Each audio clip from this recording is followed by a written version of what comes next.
The Man of Tomorrow is here for a little Star Wars update. We have our December 2017 Star Wars update, and man, there is a lot to get into, a lot to cover. I guess I'll just put it out right in front. Look, there's going to be spoilers. Spoilers. If you haven't seen The Last Jedi, if you don't want to know what happens in Star Wars Battlefront 2, if you haven't played that, or if you haven't played the expansion pack, that being Resurrection, which also came out on the 15th, you don't want to, you might want to skip this. So, because I'm just going to talk about it and I'm just going to let it ride. But yeah, we're going to cover Battlefront 2. We're going to give like a really full in-depth review of that. We're going to talk about Canto Bight, the book Canto Bight. We're going to talk about Cobalt Squardon, which was another book that came out actually on the 15th, same as the quote-unquote release day of The Last Jedi. We're going to review some of the comics that have been coming out as late, including recent issues of Poe Dameron, recent issues of Dr. Aphra. Woo, boy, Dr. Aphra.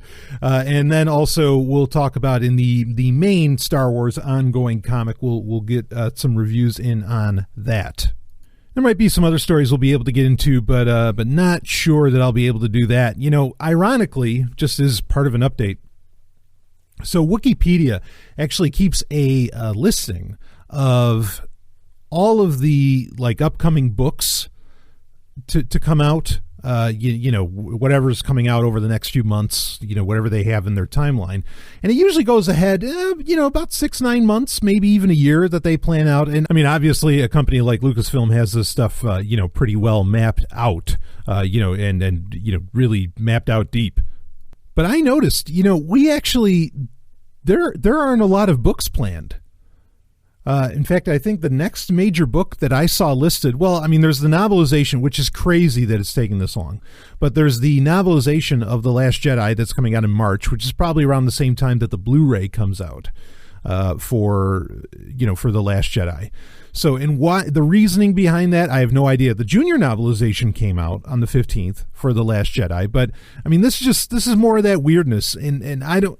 The only thing I can figure is it was some kind of spoiler control. But why not? Then all right, fine. Then push it off till January. Why go all the way to March to wait for that? Really annoying. Or it's a way to try and force ticket sales. I mean, I don't know. I don't know what their thinking is here.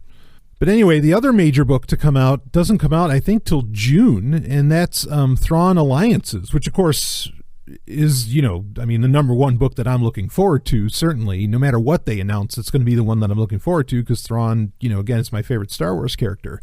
But I'm kind of shocked. Like, there were almost no novels, full-on novels of any kind really announced. Now, I don't know if that's because Star Wars is going to be so busy going into May with Solo, with the Solo movie coming out and all of this. I mean, eventually we got to get a trailer here somewhere. But I'm intrigued by the fact that there are no novels coming out. Granted, we were getting like 2 novels a month since September. Like, we've really been getting overloaded. So it's not like there isn't plenty to read up on or even catch up on. But yeah, just kind of strange. I mean, and, something else actually that I haven't listened to yet that I guess now I'll get my chance. They released audiobook versions of some of the Forces of Destiny. They released book versions of some of the Forces of Destiny short episodes that we reviewed last month. And they expand, the stories are expanded. There's more lines and everything in them, and they actually made audiobooks, at least of the first couple volumes of them. And they made an audiobook, and there's more. Those are some of the things that are coming out. There's more novelization, shall we say? Obviously, they're for like junior readers, but more novelizations of Forces of Destiny episodes to come out. Hopefully they'll come out as audiobooks as well. Otherwise I'll just read them flat. But I'll be checking those out, and I'll do a bit of a review on those. But those are things that I have not listened to yet. I can't imagine they're that long though. And then there is the book series, which I'm pretty sure does not have, well, actually I know it doesn't have an audiobook to it. There's the Adventures in Wild Space, which this is interesting. These are more kind of kiddish, again, junior novels or whatever, not even young adult, but junior novels. But I want to check them out. I love the concept of wild space. in Star Wars, like, which is just this part of the, it's not even the unknown regions. Wild space is something completely different.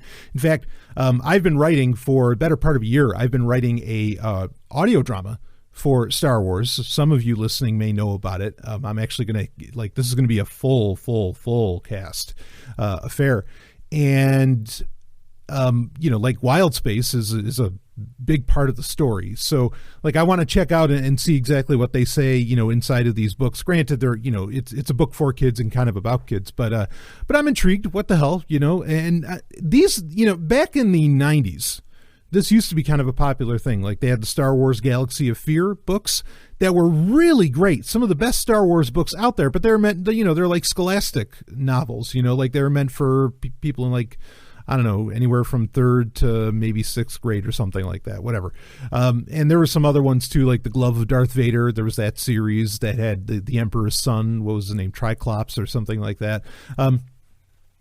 All that was pretty good storytelling. And what was nice is, you could read a Star Wars adventure in very short order, inside of a couple hours, if that.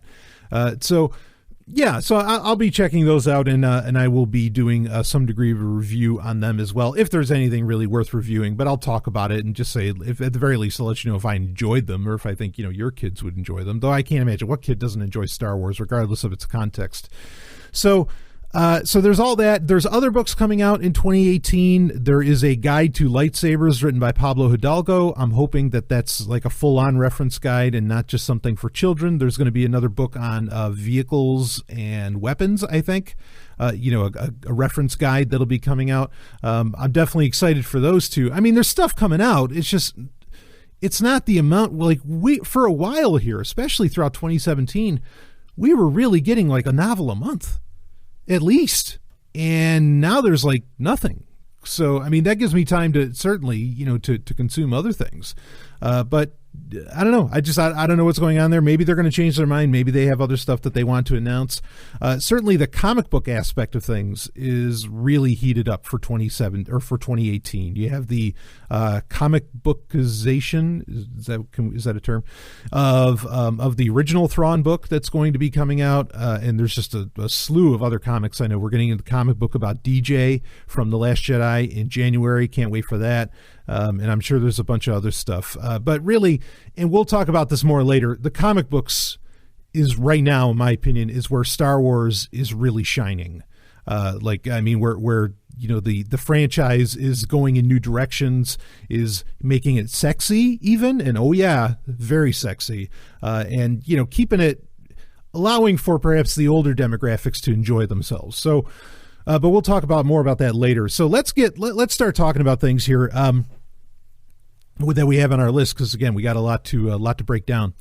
So let's start it off with probably the most contentious, outside of perhaps the movie The Last Jedi itself, perhaps the most contentious subject in Star Wars fandom, that being Battlefront II, the video game Battlefront II from EA.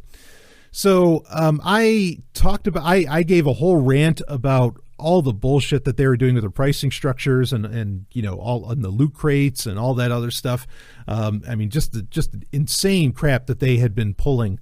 But I'm not really going to talk about the multiplayer, because I think the multiplayer is still is really taking shape.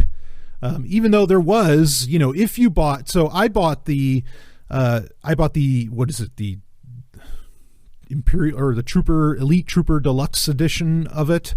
Okay. On Origin. So that was like $80, I guess. I bought that months ago. I had that pre-ordered. And if you bought the Elite Trooper edition, you got the, season pass for free, and you would get all future content to be released, supposedly for free. And so on the 15th, there was a major expansion. There was the expansion to the single player, that being Resurrection, which gave us, a few more missions, and with Iden Versio. And then there was stuff added into the multiplayer. So the multiplayer I haven't messed with a whole lot, because I was really more interested in playing this game for the single player anyway. So that's mainly what I'm going to center on with my reviews, the single player and story overall. as far as reviewing the game itself. So we're not going to get into the multiplayer. I might talk more about the multiplayer. I mean, look, if there's time frames where I'm not listening to Star Wars books over the next few months, obviously I'm going to be able to play a lot more Battlefront 2 or, whatever else tickles my fancy. I am into a lot more things than just Star Wars. So anyway, so the Battlefront 2, again, we're not going to get into the controversy. We're just going to talk straight up what is the single player like and about the story and all this and how it really fits in with the broader Star Wars canon, because it is canon.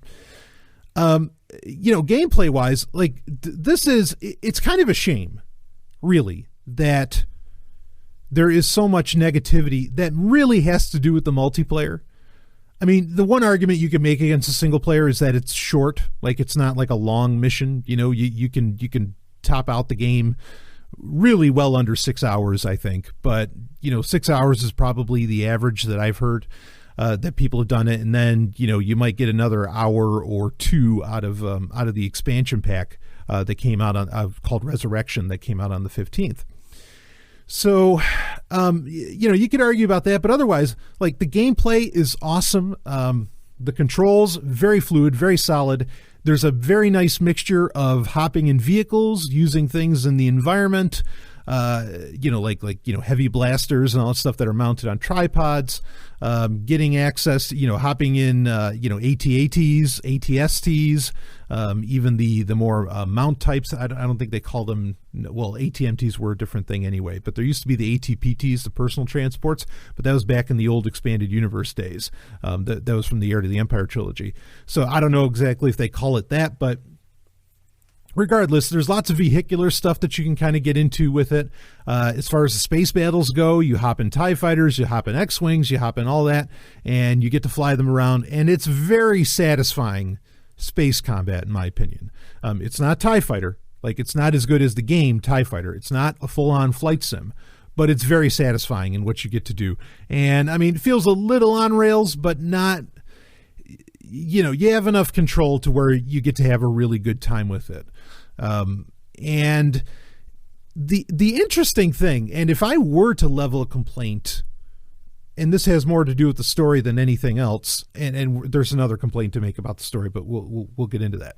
If I were to level any complaint, it would actually be that the entire, not counting Resurrection, not counting the expansion, just the single player campaign that you go through, it all happens within a literal year.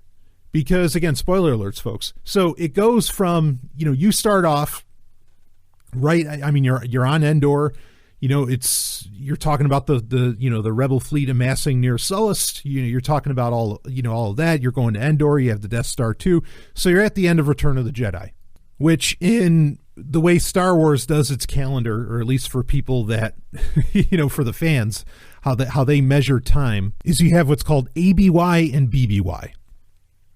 So ABY means after the Battle of Yavin, which is Episode 4, A New Hope, right? The first Star Wars movie. And BBY means before the Battle of Yavin. Okay, so, Episode 4 is when the Battle of Yavin takes place. Empire Strikes Back takes place like 3 ABY. And then Return of the Earth, like 3.5 ABY, whatever, or yeah, like 3 ABY. And then Return of the Jedi is 4 ABY. Okay. The Battle of Jakku that you keep hearing about in The Force Awakens and never gets mentioned again, even though it's this major galactic conflict as far as in the movies go. The Battle of Jakku actually takes place in 5 ABY. So it's just a year after, okay, Return of the Jedi, that this huge battle that ends up, being the formation of the New Republic in a very real sense, and the complete end of the Galactic Empire. All of that happens within a year. So a lot of what you read, say in, like with the Aftermath trilogy by Chuck Wendig, which are probably some of the weakest, if not the weakest, books in the new Star Wars canon. When you read those, they, the bulk of that's all happening within like this very short time span, because it ends up on the Battle of Jakku. So there's only a year in between. Now I thought that, and and I can look back. I haven't had the opportunity to look back into it, but I thought that they said that this was going to span many years. Like that there was going to be, I mean, okay, when you get to the end of the story, sure, it takes place decades later. But I thought they were saying that, like, you know, you would see this character of Iden Versio, who's the main character, the female character, you know, played by just the amazing Janina Gavankar, that you would see her go through some kind of an evolution. But I guess that evolution really only happens inside of a year, which is kind of fast. I mean, yeah, you could say the gameplay doesn't last long. Well, the story goes through a pretty short time period, in my opinion, too. Way too short of a time period. So I won't go into, you know, won't give like an overall, you know, breakdown of the plot. But the basic premise is, again, spoilers. Okay, the basic premise is, and this is like as soon as Return of the Jedi is over, you go right into what's called the comic book Star Wars Shattered Empire, which has to do with Operation Cinder, which you find out the Emperor pretty much, if the Emperor ever died, he had a plan for the Empire to destroy itself. Like he had set it up so that you know, because his theory is that if the Empire can't defend the Emperor, then the Empire is a failure, and so let it all burn. And so Operation Cinder is all about destroying, actually the Empire destroying itself. Like, you know, it has these plans where you destroy all the major planets in the Empire, you destroy all of the Emperor's, you know, secret caches of weaponry and experimental labs and all this different stuff. You destroy everything, you know, and so this, you know, the first few missions of this game deals with Iden Versio and her team, that being called Inferno Squad, which, if you read the book, Battlefront II Inferno Squadron, which was a great book, by the way, you know, you know these characters, you know, fairly well. You know, you have, what's his name? Del Mico, and then you have Gideon Hask, who are a part of it, and there was a fourth member, but she, you know, spoiler alert, in Inferno Squad, the book, she dies. Anyway, so, you know, you're following these characters, and what pretty much happens is, you know, again, you're helping out Operation Cinder, and, you know, you're paying attention, just like in the book Inferno Squadron. You know, the character of Iden, she's under the command of her actual father, Admiral Versio, who, you know, sends her on missions, whatever else. And it gets to the point where, as part of Operation Cinder, they have to destroy the Versio's home planet.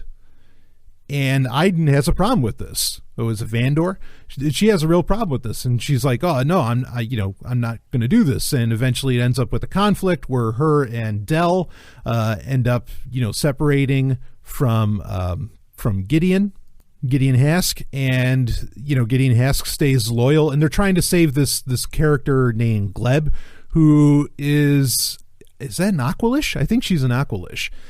And the claim, I mean, which is interesting in itself, because here you find out you have to rescue this one person from your home planet, because they're really good at training loyal officers. And obviously this fits in, or this would appear to fit in, with the plan of what to do for the First Order, even though when you get to the game Resurrection, maybe it's a different story. But anyway, so you have to save this, I think it's Aqualish. I think that's the race. It's the same one as what's his name, Dr. Evazan and Ponda Baba, if you remember from episode 4. Ponda Baba, you know, Dr. Evazan and Ponda Baba is the one that gets his arm cut off. They look like that. I'm fairly certain that's Aqualish. Anyway, so this, so you save that, but then you end up going rogue, and eventually you end up, you know, leaving the Empire. This happens inside of just a few missions in a very short period of time. Within the game itself, that you leave the Empire. Now, here's kind of problem number one. Okay, I mean, and I get it. Like, wow, you're watching your homeworld get destroyed by the Empire itself. The Emperor is dead. You know, Iden, her whole world is turned upside down. For Del, it's a little bit different, because there's a mission where he meets Luke Skywalker when he's trying to destroy one of the Emperor's like experimental facilities. Which it's cool to have, you know, real quick, it's cool to have Luke Skywalker and to play as Luke Skywalker for a little bit, because especially if, you know, when you go into The Last Jedi, again, spoiler alerts, folks, when you go into The Last Jedi, you know, we don't get green lightsaber wielding, triple black wearing Luke Skywalker. Well, you get him for a little bit, and again, it's canon. You get him for a little bit in Battlefront 2, and it's welcome, and they do a good job with Luke Skywalker. So, Iden just totally, becomes a turncoat. Her and Del Meeko, they become turncoats, and they effectively end up joining the Republic or the New Republic or the Rebellion, depending on what you want to call it at the time. Again, all of this is happening between Return of the Jedi and the Battle of Jakku. So just within a year, all of this stuff happens. So now it's a pretty quick turnaround. Now this seems to be the number one complaint with the story, is that in very short order, your character ends up leaving the Empire when the major selling point of the game is that the game is from the Imperial perspective. Obviously it's not. Like easily 80% of the single player has to do with, has Iden in the rebellion. Okay. So it doesn't, this is just more of, just like I was talking about in episode 256 of Sovereign Tech, where I did my full review of Star Wars The Last Jedi. This is what I was talking about in The Last Jedi. Like the marketing and the hype machine and the bullshit that Disney, and not just Disney, but even people outside of Disney, that they're peddling is really, like, it's not reality. It's really out of hand. It seems, because I guarantee you a lot of people bought this game because they thought, ooh, I get to play the bad guy. I did. If I knew I was just going to end up becoming a rebel, honestly, I probably wouldn't have bought it. I wanted to do it because I wanted to be a fucking Imperial in the game. And you're only an Imperial, for a super short period of time. And, look, if they didn't sell it that way, as it being, because and I get it, like, this is supposed to be the major hook that you didn't know was going to happen, right? That Iden's going to turn. It's fine that she turns. It just happens really fast in the game. I agree with that critique against it. Okay. Especially since all of the marketing, even at like E3, you had Janina Gavin Carter herself going out in her special forces, because the Inferno Squadron's like this special forces for the Imperials. She goes out there in her special forces uniform. She's not going out there in rebel uniform, which would have been more fitting because that's most of the time what she is. So really, I thought that was kind of annoying. However, if I didn't know that, if we weren't told that this was supposed to be, that the big deal about the game was that you're going to be was that you get to be an Imperial, you get to be one of the bad guys, and you get the Imperial perspective. The story's great. This is a genuinely great story. Like the script, the writing, and all that is phenomenal. And honestly, anything that happens after her turn is kind of meaningless until you get to the Battle of Jakku. And let me tell you, this is like the best way to experience the Battle of Jakku, because Chuck Wendig did all right writing it. You get a little bit of it in Legends of Luke Skywalker, and that's a battle that goes on for months, apparently. But regardless, like, this is, you get the full-blown experience of what the Battle of Jakku was like, just how big, of a war that was. And it's impressive. The visuals are absolutely impressive in this. But again, it's a shame that we were sold a bill of goods that this was going to be an Imperial game. It's not. And if it just wasn't sold that way, I think people would have, been far more forgiving of the storyline. Because it's a great story. Like, as soon as, when you start turning over to the Rebellion, Lando Calrissian's in it, and they even got Billy D. Williams to do the voice for it, which is great. Lando is hilarious. Like, there are genuine laugh out loud moments throughout this whole thing. There's the new character of Shiv, who's a Duros, who works with you. He's great. He's really great and just so goddamn funny. You get to play as Leia in it. There's points where you get to play as Han Solo. You get to play as Lando eventually too. So, you get a greatest hits here, and it's forwarding the story in a very real sense. And it gives you a very good picture of what the Rebellion / New Republic struggle was like in that year's time after Return of the Jedi all the way up till Battle of Jakku. It does a much better job of telling you that and giving you interesting stuff to chew on than, say, the entire Aftermath trilogy does of novels. So it's totally worth it. The story is great. It's just, I think people were annoyed at the story because they were told they were getting one thing and it ends up being another. And, that kind of bait and switch without any lead up or without enough time, it just feels really annoying. And I understand that. But man, I mean, once Lando's in there, like you're hooked. Like really. And it, you know, with the Imperial stuff too, it was really cool while it lasted. I mean, like this is really cool equipment they get to play with. Her droid that helps you out through it, that gets to do like slicing and can shock, that can be like a long range weapon. Its name is Dio. That like hooks up to her back on her, you know, that functions almost like a backpack on her. That's really cool. Like, I mean, that's a cool idea. There's a lot of really cool ideas in this. Even some of the force powers that Luke gets to use, where he like, you know, kind of does almost like not a Superman punch. That's when you're flying through the air, but like a like a really heroic like punch to the, you know, to the ground, and it just, you know, sends fucking, you know, stormtroopers flying everywhere, you know, within a certain radius. That's really cool. There is an awesome, and again, understand this stuff's canon. You know, when you get to play Princess Leia on those levels, you're actually you're on Naboo, which is in Shattered Empire. You know, you find out why you're there. So there's a lot of this game pays homage to the prequels, which I also thought was very nice and was an excellent inclusion within the story itself. Like I said, the story's great. Just, you got to get over the hump that, no, this isn't really an Imperial story. If they didn't sell it that way, I think people would still be talking about how, holy shit, that was such a great story. And it was like, I mean, there's just genuinely funny fucking shit that happens in it too, which, you know, is a mark of Star Wars. Or at least everything except maybe the prequels. But,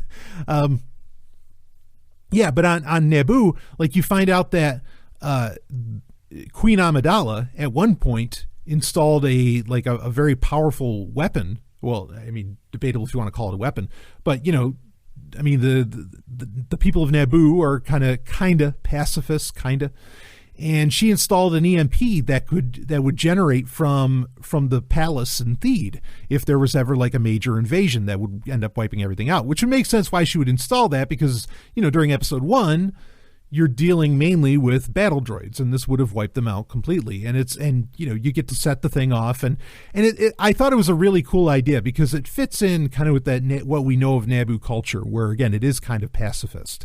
You know, you'd use an EMP to just disable everything. I mean, it was, yeah. There's so many cool things that get done with this storyline wise that I really dig. Now, you end off. You know, at the end of it, the Battle of Jakku is won. There's no spoiler alert there. You've already known that that's been true since The Force Awakens, okay? The Battle of Jakku gets won. Pretty much, you know, Del Meeko, you know, Iden Versio and Shiv, they all survive. And they keep getting called, this was kind of cool, they keep getting called Inferno Squadron, even though they convert to the, you know, to the Rebellion. I thought that was kind of a nice touch, you know, that, oh no, they're still Inferno Squadron. Like, well, okay. And then at the end of the game, you go forward, like it goes forward like 30 years. It goes pretty much right to the time of The Force Awakens. And you get to, for a brief moment, you get to play as Kylo Ren. And it's a pretty awesome moment. In fact, it's a very unique style of gameplay, because like what he's doing is that he encounters, you go back to the character of Gleb, who is working for the First Order, obviously, you know, training loyal officers, soldiers, whatever. And you find out that like they pretty much, so Iden Versio and Del, they end up having a daughter. Okay. Her name's Zay, and they, like they don't stay in the Resistance. They don't join the Resistance. They're just kind of doing their own thing. And for whatever reason, Del gets tricked to land on a certain planet, and he becomes a trap for Gideon to eventually like get his revenge on Iden Versio. So a lot of that is about Hask, you know, getting his revenge. So Kylo Ren comes to find out about the status of all this different stuff and what's going on. That's how Hask ends up. It looks like that's how Hask ends up there as well. It does. They don't give a whole ton of story on that. But when you're playing Kylo Ren, so you're trying to get information about the map of Luke Skywalker. That's what Kylo Ren's trying to do, and he's trying to get it from Del Meeko. And you know, Iden and his daughter are off somewhere else. So when he does that, it's him like doing his mind trick that he does in in The Force Awakens, where he tries to like extract information from your mind. And you get to play effectively in Del Meeko's mind. And so you're going through, you kind of go backwards through the entire game again in a very short way. And it's all like, it's supposed to be representing Del Meeko's mind fighting off Kylo Ren's influence, which you'd think if Del Meeko, since he was part of Infernal Squadron and Imperial Special Forces, he probably has some advanced anti-interrogation training of some kind that maybe would help him with this. I don't know. But anyway, so you get to go around as Kylo Ren, and like the whole level as you're doing this, or levels, like they're all kind of wavy to make it look like you're in the mind, like, and it's kind of psychedelic, and it's a really neat idea. Like I got to give them credit for being very creative with doing that. Of course, what ends up happening is, what ends up happening is he gets, Kylo Ren gets the information that he needs from Del Meeko. Then, then Hask comes in, and Hask ends up offing Del Meeko, and Del Meeko dies. Okay, he survives everything that happens all the way up to the Battle of Jakku, all the way up to The Force Awakens, and then he just gets offed by Hask, who's now, a bigwig in the First Order. And so in Hask's plan is that this will bring, Iden Versio to him so that he can get his revenge on Iden. And so that's where Resurrection picks up. Resurrection picks up right after that, and and this is the expansion pack, and it opens up with Iden and Zay, her daughter, her and Del Meeko's daughter, flying around in X-Wings. It's a pretty cool sequence. And so you get to open it up flying X-Wings, and that's pretty nice. And then they get a message from Shiv, and they're like, well, what happened to Del? We don't know. We just found his ship, the Corvus, kind of floating around, whatever. And it turns into this big mission where they end up running into Hask, and they end up finding about what is called Project Resurrection, which is the training program for how the First Order steals children, much like they did with Finn, right? Steals children and trains them to be stormtroopers and officers and whatever else. And that's what Project Resurrection is. And so the whole thing is trying to get all of this information about Project Resurrection, and also they find out about Imperial Dreadnoughts, which is what The Last Jedi opens up with, all of the schematics for a Dreadnought, and getting all of that to the Resistance, okay? Now, here's the part that sucks. So you end up with a much older Iden Versio, right? Because obviously this is taking place, almost 30 years later from when from the game originally ended, or, well, from when the Battle of Jakku ended. Obviously, the game did end around the time of The Force Awakens, when you fast forward to the death of Del Meeko. And this, they kill Iden Versio. Like, the mission is a success, and obviously this makes sense. This is how the Resistance finds out about, what to do against a Dreadnought, and that leads directly into the opening of The Last Jedi. Kudos to them for that, because, all right, how did they know how to use these bombers? How did they know, how exactly did Poe Dameron know, like where to shoot and what their weapons were capable of? They knew all of this because the weapons were stolen from Hask's main Star Destroyer by Iden Versio, Shiv and her, not Sheev, but Shiv and her daughter Zay, who, Shiv is in the Resistance. Zay ends up joining the Resistance at the end, but they kill Iden Versio, and I'm like, oh, what the hell? Like, could we stop just like offing characters? And it honestly, it felt kind of cheap. So, but what didn't feel cheap, I'll tell you, is Leia appears in it. Old Leia, General Organa, as in Last Jedi, General Organa, is in it. And that was a pretty powerful moment when she shows up. And she sends Zay and Shiv off to, some other mission or whatever. So I thought it was cheap that you build up this character, you make such a big deal out of this character. You have Janita Gavankar appearing on the Jimmy Kimmel show, being this real ambassador for Star Wars and everything, and her character just gets offed. We've got like 30 years to play with the character and maybe to find out more. But this is another problem with the game, with Battlefront in general, with Battlefront 2 in general, is that the single player, like, it's so well done. The story is so great. Even Resurrection is a pretty good story, even though it's just kind of bonus missions and it doesn't necessarily add that much more other than the final fate of Iden Versio. And it leads in nicely to The Last Jedi, admittedly. But this is so expensive to do. I don't think we're going to get a lot more single player, because I mean, it's got to be crazy expensive to put together campaigns like that the way that EA did. And with the fact that, well, they're not making money off of loot crates right now. They're not making much money off. I mean, the only thing they're making money off is sales of the game. And even those sales have got to be tanking based upon, the extremely negative press that it's getting.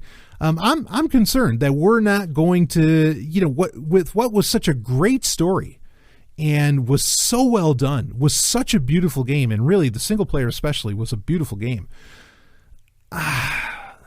I don't know if we're going to get more, and I'm really disappointed by that. Like that annoys the fuck out of me, because I think, considering the price we paid, yeah, we're due some more single player.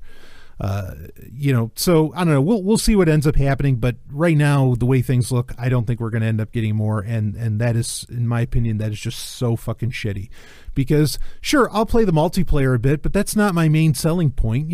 Tell me a story. It's one of the best things video games can do, is tell a story. Multiplayer is great, but tell me a story. I want stories in my games. That's why I'm such a big fan of the Tensei games and of, Dragon Quest and, even Final Fantasy and all that, because I want the story. Give me a story. And that's why I'm a big fan of Star Wars, because the story is always so great. And the action's great too, which certainly this game delivers on the action. I mean, you really this feels so viscerally Star Wars, and the graphics are phenomenal. Like the lighting and everything just looks amazing. It really delivers on all fronts. So yeah, I'm pleased and at the same time disappointed, and I don't feel like I'm really going to end up getting my money's worth out of this game. And so I will not be, as I said in my previous kind of when I talked about in Sovereign Tech Prime, I won't be buying any future EA games unless I know that they've got this shit licked, or that we're going to get a lot more storyline or whatever. Like, they've got to do more. And it's a pity, because if they concentrated way more on that single player, I think they would have had a game that would have sold really, really well, But anyway, okay, I spent way too long talking about that. So let's start talking about the novels. Let's shift gears fast here. So the novels. So we had, I think it was December 4th, 2017. There was the anthology book called Canto Bight. Journey to the Last Jedi, Star Wars, Canto Bight.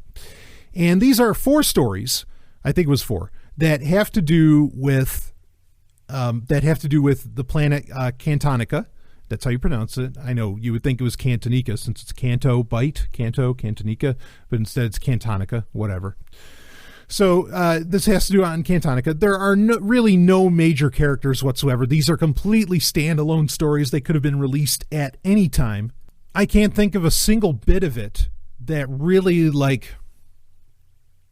pointed at any spoilers or anything that had any real bearing in The Last Jedi. I mean, you find out more around kind of the economy and culture around the Fathiers, those the Star Wars version of horses, the Fathier races and everything.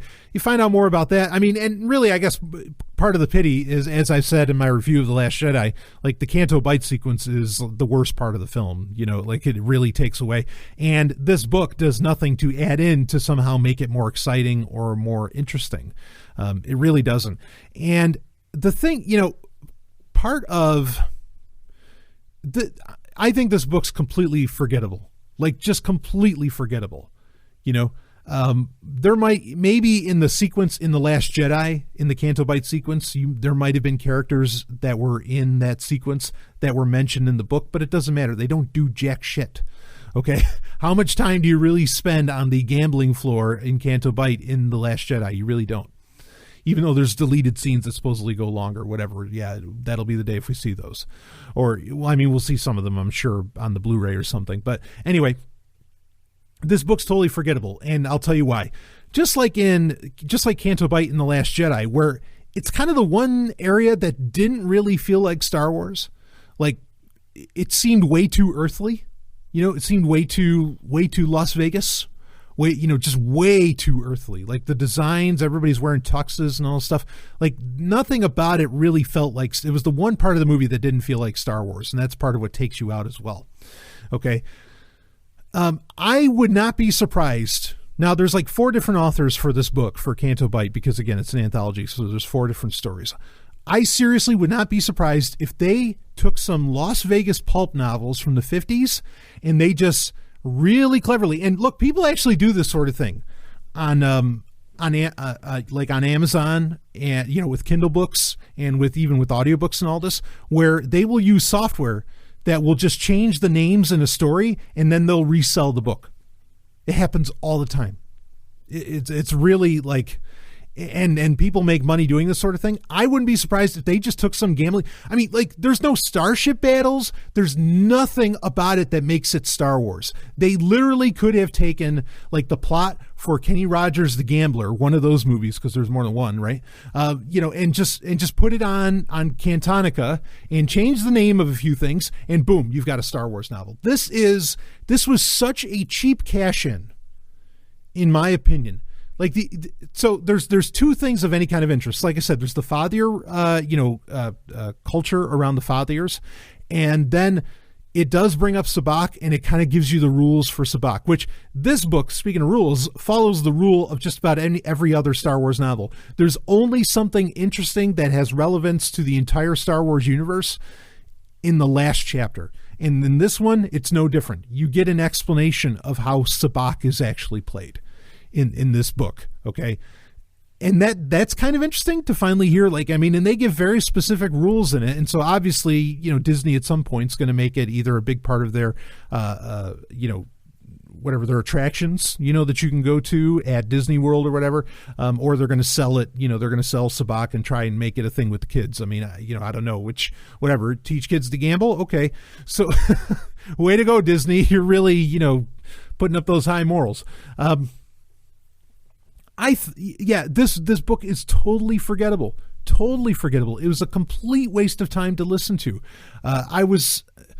I didn't expect much from it, so I guess my feeling of disappointment is kind of assuaged, because I just kind of figured, yeah, this isn't going to be anything interesting at all. And the fathier races are, just put in the pod races, man. Why can't you have pod races? Then at least it would have been exciting. Just like most people admit that if there's one scene or at least a lot of people that I've encountered, they'll admit if there's one scene of episode 1 that was actually really cool, it was the pod race scene. You know, and I agree. I think that was really cool. Do something like the fathier races were boring as fuck, whether you read them or you watch them in The Last Jedi or whatever the fuck's going on. It's just bullshit. And so, yeah, if they put pod races in the book, they could have had something. But then they probably wouldn't have been able to just, I don't know, again, just copy and paste from some book about Las Vegas in the 50s, you know, and put it in Canto Bight instead. This was really, really ugly business, in my opinion, on Disney's part. They should frankly be ashamed of themselves. And in fact, they did a blog post on StarWars.com about it, saying like the 5 reasons or something that you should read Canto Bight, probably because they knew nobody's going to read this fucking book because it's stupid. I mean, you know, the writing's serviceable, but I mean, like, you walk away with practically nothing from it. So dumb. Oh man. So please don't bother reading this book. Unless you're a completionist like me, where you just have to ingest everything, which that can be a curse as much as it can be interesting. You know, please don't read this. It's just not worth the while. So, okay. So there you go about Canto Bight. And this falls in, I mean, and hey, I don't know, you know, maybe Disney is running, maybe this is why there aren't novels coming out. Too many novels coming out next year. Maybe they're already running out of steam. I don't know what the fuck, and which is hard to believe. Maybe they're concerned. They don't know where things are going to go with episode 9. You know, maybe they have all these concerns. Like I said in my review of episode 8, you know, I said it. It's not like there was any really big secrets. Like there wasn't any like, okay, you know, the Star Wars universe has completely changed the way that it operates because of what happens in this movie, which is what I was expecting. And I figured that's why they were holding off and they were coming out with all these kind of cheap shot books, much like, you know, Canto Bight and some others. No. I don't think, I cannot imagine Unless they're going to say that at some point, which is what I wanted them to say, but I don't expect it. Unless they're going to come out and say that, well, actually the dark side are the good guys because they're the only ones that'll be honest with you. And, well, if you look at the Star Wars saga, notice it's always the Sith that are actually telling the truth. Have you noticed that? Yeah. Think about it. It's true. It's the Jedi that are always lying. It's the good guys that are always lying. So, unless they're going to come out and say that, like, I can't picture that somehow the Star Wars universe is just going to fundamentally change somehow. Like, Disney is clearly not interested in going that distance. At least not in the movies or seemingly in the books. So, okay, let's talk about the other book, the book that came out on the 15th, which this isn't a junior novel, but definitely on the younger adult novel side. And this book is Cobalt Squardon. And it has to do with, the main characters really are Rose and Paige Tico. Now, again, spoiler alerts, Paige Tico dies within, the first 20 minutes of The Last Jedi.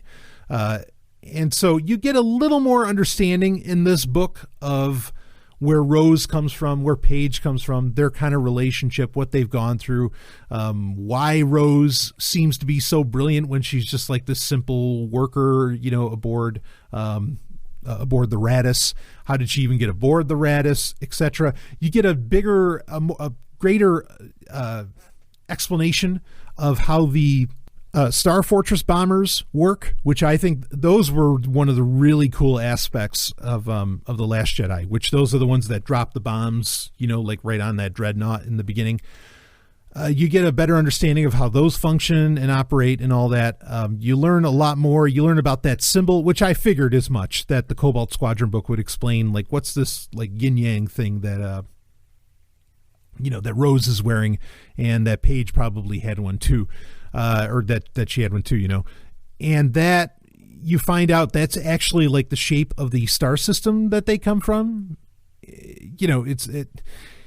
I got to admit, okay, like, having an Asian character, okay, or having Asian actresses, like Rose and Paige, okay, like Star Wars kind of got into a little bit of race. Can I use the term racialism? And having the yin yang represent their system and all this stuff, like it was they were getting a little too much on the nose, not to say I necessarily have a problem with that, but it's like, okay, you got the Asian person and they're wearing a yin yang, like, come on, aren't we getting a little too shallow here? That's maybe the term I'm looking for, where it just felt very, very shallow. And even the way that they explained it, how it all worked on their planet, it was a little weird. And like, they even talked about how they grew up in caves, sort of, and how they came out to see, like this really bright sun, and that's why their eyes probably evolved that way, blah, blah, blah. I mean, they're trying to like evolutionarily explain Asians. And it came off kind of weird, because it's like, but that's a little deep for a kid's book, don't you think? So anyway, but otherwise, nothing major really happens in this book. It's interesting to find out more about how the Star Fortress bombers work, to get a little insight into Paige and Rose's relationship, as it were, and you find out that Rose like really looked up to Paige, like that she listened to her about everything. And so it helps make The Last Jedi make a little more sense, I guess. And with the audiobook's like 4 hours long. So, I mean, you can knock it out in pretty short order, especially if you listen to 2X, well, and you listen to it in 2 hours. So yeah, just a basic book, but because it's so short, like, I don't mind it, because it's like a really short adventure, and you kind of get the point of what it's meant to do. I didn't mind it so much. It's not great. It's totally forgettable, but it's kind of interesting. And not to say that these, because it's short, that it has to be forgettable, because there's the series of books called Before the Awakening, where there's like that pre-story about Poe, and then there was all the little stories took place before The Force Awakens. There's the one about Poe, there's the one about Rey, and then there's the one about Finn. And the story about Finn in Before the Awakening, which was meant more for kids, or for junior readers, was awesome. Like, it gave you a ton of insight, because you find out that Finn's actually kind of a badass, and the fact that he ended up working, sanitation and whatever else was because he just really, he didn't have that killer instinct, more or less, but that he was like a really great fighter and was like top marks and top of his class. And so it helps make the character of Finn, a lot more believable. And it also explains, the encounter with Traitor in The Force Awakens, which was an awesome moment, right? And how he knew very well who Finn was, and they constantly fought for being top of the class. So, you can get into some very deep stuff with these shorter books, but this one didn't do it. It was just, but at least it was Star Wars. It wasn't like Canto Bight where it could have been anything. You could slap any name you want on that, and that book series would have fit. Or, that book anthology would have fit into just about any universe you could imagine. Could have been a Star Trek book for all it was worth. So anyway, yeah, that's the deal with those two novels. Let's talk a little bit about, we got about 10 minutes left. Let's talk about what's going on in the comic books, which is thankfully becoming the most interesting part of the Star Wars canon. And I say thankfully because we get these comics, there's like 3-4 different series, and, we get them, once a week. I mean, like these are constant new stories that keep coming out, that have a lot of interesting bearing. So real quick, the second volume of Darth Vader, it has been going famously. Like, I'm really enjoying the story with Jocasta Nu and all that, and maybe I'll give a fuller review in January when we get some conclusion to that story, because the comic books, they're doing it like what they're calling, they'll have like a storyline that they're running, and then it'll be like part 1, part 2, part 3 with each, so even though you're within a comic book title, like say Darth Vader or Poe Dameron, there's mini-series within each of these, and that works fairly well. As long as it doesn't go too long, it works fairly well. Especially if you go back and read them kind of all at once, then it works really well. But, for the monthly model, well, yeah, usually as long as they don't go into like 6, 7, 8 parts or something with a story, it's not so bad. So the Darth Vader novel, or the Darth Vader comic, has been very enlightening. Like I said, I'm going to be, like everything you're learning about with Jocasta Nu is, just fascinating. So we'll see how that shapes up. I won't review that one here. But let's talk a little bit about the Star Wars Ongoing comic. That one in particular has, for a few months, they were experimenting with, instead of doing those large story arcs, they were doing like one-shot comics where they had like, it was one comic, one story. I really enjoyed that. I enjoyed that a lot, and that is unique for Star Wars, even back from the Dark Horse days. In fact, one of my favorite Dark Horse comics was, it was one of, I think it was either Star Wars, or no, it wasn't Star Wars Tales. It was one of the main, it was like issue 26, I think, of the main Star Wars comic, or what was it Star Wars Republic or whatever they were calling it at the time, where it was just this one-shot story about this Jedi who goes to a planet, and it's almost like Legend of Zelda, and he ends up, the princess really likes him, and also, it was just this fun little one-shot story, and that was so great to read a comic book again, where in one fucking comic, you have a complete story. That is so rare. Not just Star Wars, this is true for comics across the board. I get it, the big story arcs are fun, but at the same time, get me back to the days where I get a complete mission in one, I can read one comic and I get one story. So I really like that. It was like issues like 33 to about 36 or 37, I think, that they were doing that. Some of them were highlighting parts of bigger story arcs and kind of showing you what was going on during them. But those one and dones, those were really, really, I liked those issues a lot more than any of the story arcs that the main Star Wars comic has been doing. Now, a great friend of mine brought up a great point, saying that all they're really doing, like the artistry that they're doing in these comics and the main Star Wars comic, is they are drawing over, like it looks like they're drawing over effectively photo stills from the movies, to make them look that much more real. I agree. That is some lazy artistry. That's some really lazy artistry on their part. Why not? And like he said, why not just do it where you just put in the photo stills already? Like, why do the art over it? Obviously there's an answer for that. It's so the background can match, but Like there's comics, what is it, Star Trek New Visions? That's all it is. It's all photo, what they call photo novels. Used to be a really big deal in the 70s and in the early 80s, where you would just take screen caps from episodes of a show and then you would turn it into an original story in, you turn it into an original story, like, and you'd sell it as a novel. It'd be like a picture book, but it was called a photo novel. These were really awesome. Battlestar Galactica used to do them back, the real Battlestar Galactica from 78 and all that. So yeah, I get that. So the Star Wars, and right now they're on their storyline where they go back to Jeddah after the events of Rogue One. And it's been nice to get the inclusiveness of the story of Jyn Erso and, of everything that happened there. That was really cool. I mean, Jeddah's still effectively kind of around, at least in this story so far. And what also was really nice about this storyline with the Jeddah storyline, which, I mean, it's been okay. It's not like been knocking my socks off.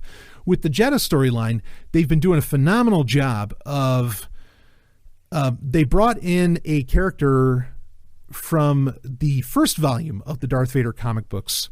What was it, from Sortune? Was that the name of the planet where like they're all they do is mine and they live on this hellish planet, and like the queen of Sortune, I think that's the name of the planet. She comes back in this and she's like playing it up very sexy and everything, and she's referencing what happened between her, like how nothing can scare her anymore because she's already dealt with Darth Vader, had an encounter with Darth Vader and been under his thumb at one point. And oh man, like that kind of connective tissue is really nice. The comic books are doing a solid job of creating an interconnected, storyline and universe that really should be applied to everything happening in Star Wars, the movies, Rebels, the novels, everything. But for whatever reason, it's not. But the comics are just shining as far as that goes. So I've been enjoying the Jakku storyline so far. We'll see how that all shapes up. And I like all the references to Rogue One a lot. So now let's talk about Poe Dameron, then we want to talk about Dr. Aphra. So the Poe Dameron comic, this takes place shortly before The Force Awakens. And it's probably the funniest Star Wars comic out there that, because Poe Dameron is just I got to imagine he's such an easy character to write. Because like you wisecrack after wisecrack and it works, and you can picture Oscar Isaac doing it and it just happens, There have been some interesting things going on in the Poe Dameron comic. Some stuff which I thought was, and I mentioned it on Sovereign Tech Prime episode, that I thought was leading towards this big reveal of new interpretations of the Force that I was expecting in The Last Jedi. Because right now there's a storyline where they're trying to rescue Lor San Tekka from the Neimoidians, which, great to have the Neimoidians back. Any references to the prequels, anytime the prequels are taken seriously, I'm a very happy person. And the Poe Dameron comic has been doing that kind of right and left. So you have, they're on Neimoidia, and Lor San Tekka's there, and he wants to, the idea is that the Neimoidians protect, or kind of serve as the galaxy's kind of vault. We protect everything, right? I mean, definitely has shades of like that. There's, what is that, in the second season or whatever of Game of Thrones, there's that black guy who, had vaults full of everything, I don't know, whatever. Anyway, maybe they're trying to appeal to that sort of sensibility, but I don't know. So Lor San Tekka is like he just wants to see, he's not going to steal anything. He just wants to see this artifact. And this artifact, when he looks at it, he says, oh, this is amazing. It looks like it was meant to be activated by someone using the light side and somebody using the dark side. And like, oh yeah, okay, we're going to get into the gray Jedi. Like at one point, and in fact, I think he even explicitly says it, that there was a point where like that light and dark kind of coexisted. They lived together. And that's all very interesting stuff. Like those are the kind of reveals. That's the kind of history that I want out of all this tie-in stuff, and that I want out of the movies too, but we just don't get. Again, with The Last Jedi, we learned pretty much nothing about the Jedi. Nothing. And that's bullshit, quite frankly. I mean, when you're going to the first Jedi temple, you would hope to learn a whole hell of a lot more about it, but you don't. Not without reading the visual guide or something like that, which, by the way, when I was going through the visual guide again, I noticed something. The Praetorian Guards, the red, the guys in red for Snoke's guards and everything in The Last Jedi, one of their fighting styles that they've learned is Taras Kasai. Woo, that means it's canon, baby. Now, Taraska Sai, that was a PlayStation game. It was a fighting game, which you'd think would make sense for Star Wars, like that would kind of work. But the game's honestly terrible, and it's like ridiculously hard, especially when you get to Darth Vader. But the game is called Masters of Taraska Sai. It's supposed to be like, like Tekken, but Star Wars. And the fighting style in that's practiced by, I think the main character's name is Arden Lin. The fighting style in it is called Taraska Sai. And so that's just like a fun tidbit that's in there. Anyway, so these are the kinds of things that I want to like be heard, that I want to see in the movies, that I want to like see more of the connective tissue in a bigger way, that happens. And maybe they're still going to go somewhere with this whole Gray Jedi stuff. I don't know, but Poe Dameron was the comic book was really pointing at that pretty hard. So Poe Dameron, and it's exciting stuff. The action in it is great.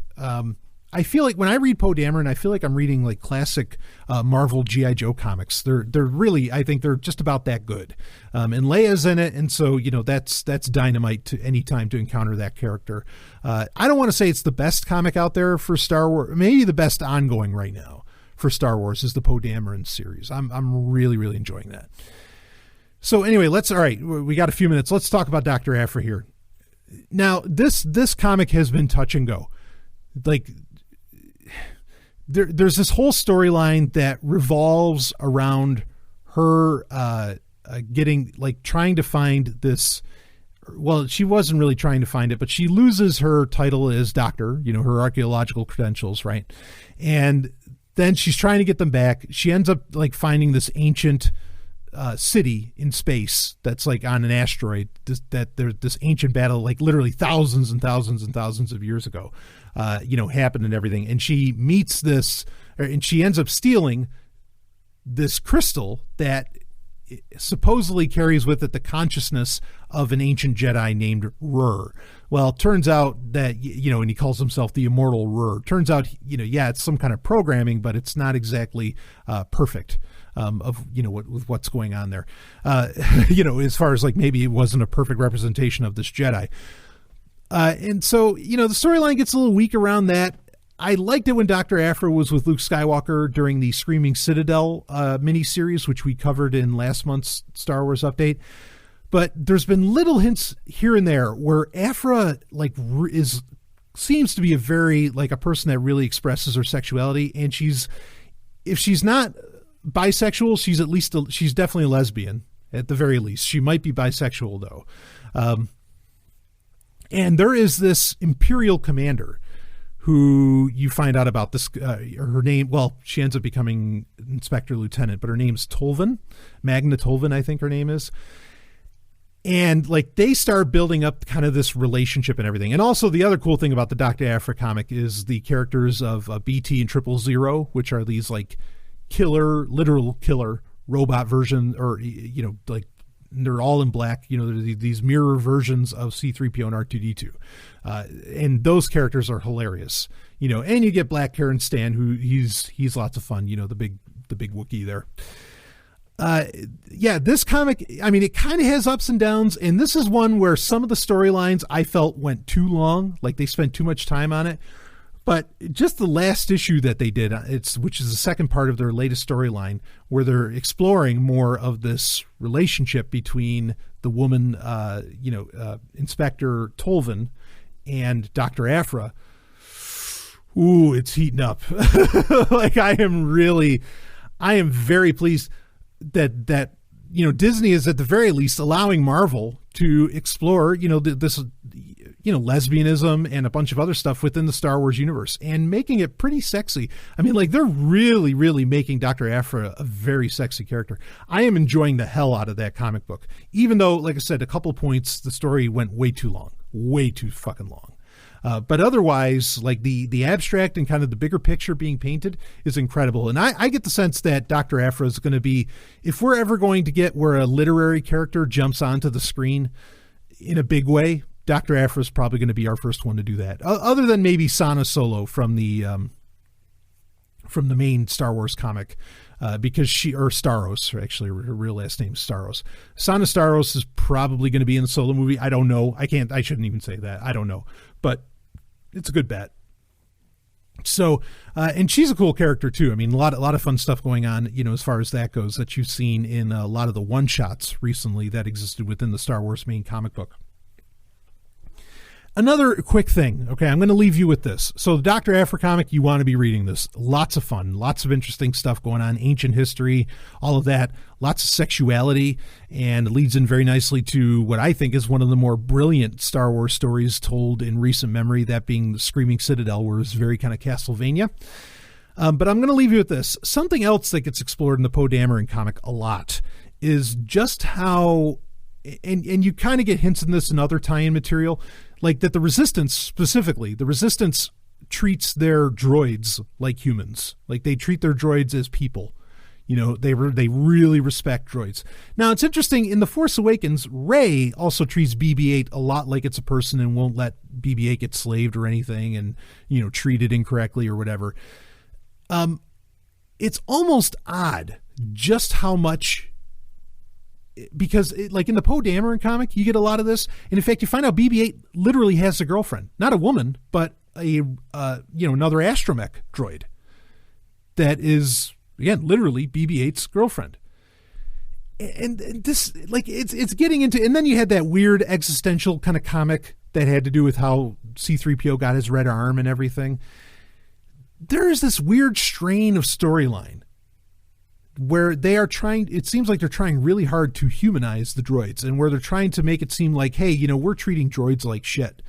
And I don't know if they have some major story plan for the future where there's this like huge droid rebellion and they're going to go all Battlestar Galactica or something like that, like they did in, The Last Jedi kind of borrowed from the 2005 Battlestar Galactica, the piece of shit. The Last Jedi kind of borrowed from that, even though this was interesting. Because how they were, the Raddus, the Resistance could be, aboard the Raddus, they could be traced through hyperspace on Snoke's ship, via Snoke's ship. That was kind of Battlestar Galactica-ish, how the Cylons could track where the humans would end up and everything, and they'd always keep showing up and they'd keep the humans awake or whatever. Yeah, that was kind of borrowing from that.